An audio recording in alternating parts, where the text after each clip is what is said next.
And the reason someone like that strives so hard to hide their shame is that they think if even a little bit of it is exposed, their entire identity will crumble.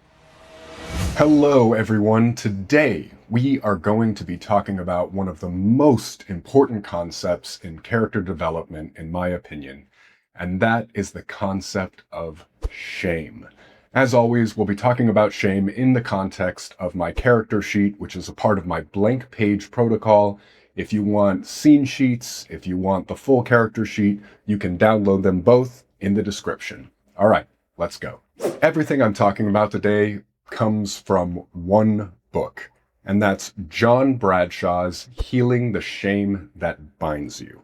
This is an incredible book for understanding this very important concept of shame, how it runs our lives, how it hinders us, and what to do about it. I recommend this book for you personally in your own development, but especially as a means of understanding characters and what drives them psychologically. So Bradshaw broadly distinguishes between two types of shame. There is healthy shame, which everyone experiences at one point or another. This just means the shame you feel when you've acted against your values. You've just done something that you're ashamed of. In the human experience, this will happen to everyone. It's a totally normal and healthy feeling. But the other kind of shame is what we're interested in today, and it's what Bradshaw calls toxic shame. Toxic shame is when shame becomes a part of your identity. It's the difference between thinking, I've done something wrong, and I am wrong. It's a shame that sticks to your bones, that seeps into your mind, that is impossible to shake. And that can truly ruin people's lives in, from a story perspective, very compelling ways. Of course, toxic shame usually comes from our background, especially our experiences in childhood. It comes from hiding a family secret. It comes from the traumatic events that have shaped us. It usually is rooted far, far, far down in our brains, in our bodies, in our identities, and takes a lot of work to heal. As a side note, my personal philosophy on learning characters deeply actually comes from first doing a lot of work on yourself. That's the reason I gravitate towards these sorts of books, is because I'm curious about how I tick and my own issues. Then I have a better sense of the architecture and the psychology of people that I'd like to invent whole cloth. So throughout this series, throughout this sheet, all these sources can both benefit you and benefit you as a writer. So here we have the sheet, and you can see the category shame. Now, what do these subcategories mean?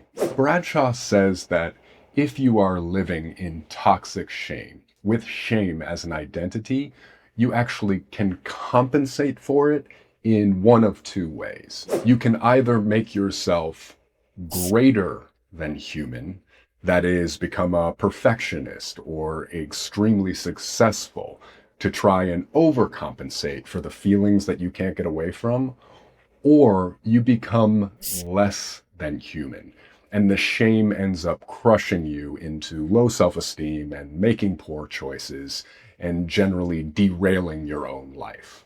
So a great classic example of someone who compensates for their shame by being greater than human would be the narcissist, whose greatest fear is having their shame exposed, even to themselves. A great example of that we all know would be a certain president who grew up with a reportedly very ruthless and harsh and judgmental father, and now has an impossible time admitting anything like weakness or imperfection or defeat. And the reason someone like that strives so hard to hide their shame is that they think if even a little bit of it is exposed, their entire identity will crumble. Narcissists aren't the only people that compensate by being greater than human, but they're the most pure example. Someone who is running the race to win, not for the joy of the race itself, but because they're trying to outrun something within them, which of course is impossible to do. So people who compensate by being less than human, let's think of some examples. One that Bradshaw actually references is a rock star who ends up doing a ton of drugs and maybe even commits suicide at a very young age.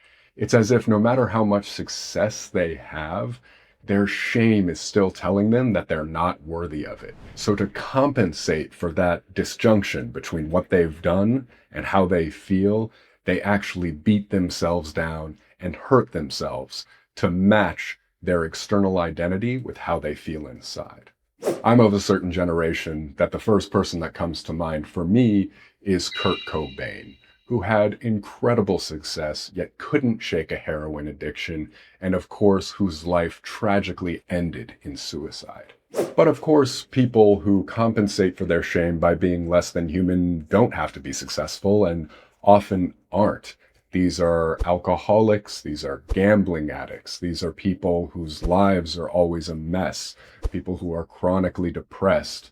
Bradshaw's thesis is that all of these things can be explained by the size of their inner shame. The third category, of course, is a balanced and healthy sense of shame. This is the first type of shame that I spoke about. Healthy shame, not toxic, not part of your identity. You just experience it occasionally when you've done something you regret. As a pro tip, in my opinion, you're not going to find a lot of characters who are in the balanced and healthy area of shame, especially if they're main characters. Art is about the extremes, and therefore fiction is about extreme people.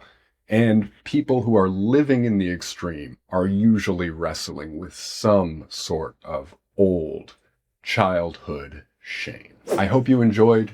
If you like this video, you can check out every other video in my series on characters at this playlist. Also, please subscribe and like.